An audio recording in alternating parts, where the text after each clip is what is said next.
It's a farming documentary following Isle of Man farmers over the course of a year, as well as following what happens to produce once it's left the farm. So the milk and the cream and the meat and where things go.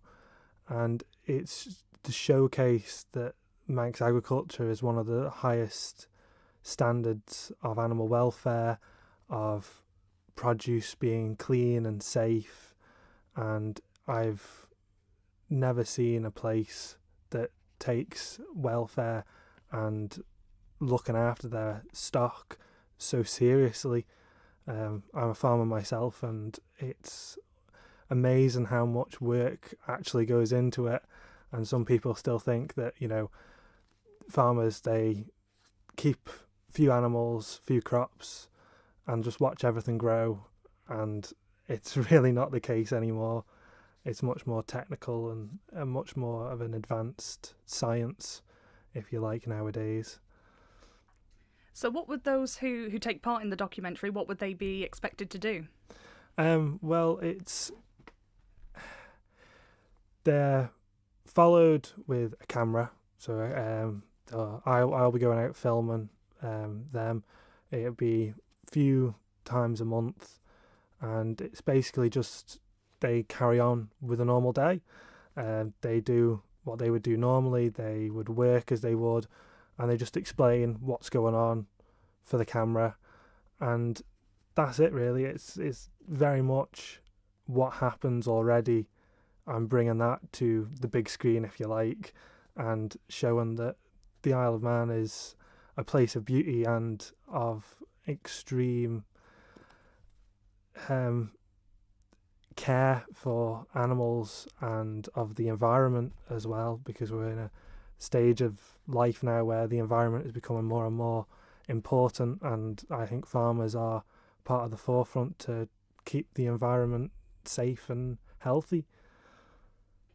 Well, as you say, you are a farmer, but how did you get into filming? Well, I was diagnosed with ME in September of 2012, and I was very limited as to how much time I would get outside, and I was a very active and enjoyable person. I would like to be outside. I didn't like being shut indoors. And then I was kind of struck down by an illness where I was not getting out. I was so tired I couldn't get out of bed some days. And it just started from taking my iPad out onto the farm, and I would sit in the truck and I'd film what was going on through the window. And then it got more and more, as everyone told me I had a talent for it. So I would keep going with it, and I'd keep filming everything. And then in April 2016, my granddad had a accident on the farm where he was left paralysed, and it became more and more important then to film everything for him so he could keep up to date with the farm. He could keep in touch with it, even though he couldn't be there, he couldn't do anything, he couldn't touch anything, but he could still see it, he could still feel like he was being a part of everything. And it made it more important to me to keep it going and keep it working for him, because it was amazing that just seeing a 5-minute clip of the grass growing and the cows going out to grass would perk him up, and he'd straight away be saying, oh, that's a good cow and calf, that silage field's looking good. And it was just them little normality things that I think helped him as well to get through the worst of his new life when it all started. So for you, is filmmaking and production, is it a hobby or is it more of a career now? Well, it started as a hobby. The whole thing, it all started as a small hobby that I would do when I got a spare 5-10 minutes. And now I've just thought, with everyone telling me that it's a good idea and I've got a talent for it, I thought, well, why not? Why not give it a go? At least give it a go and see where it goes. The support I had after making a small video to kind of say to farmers, look, I'm doing this.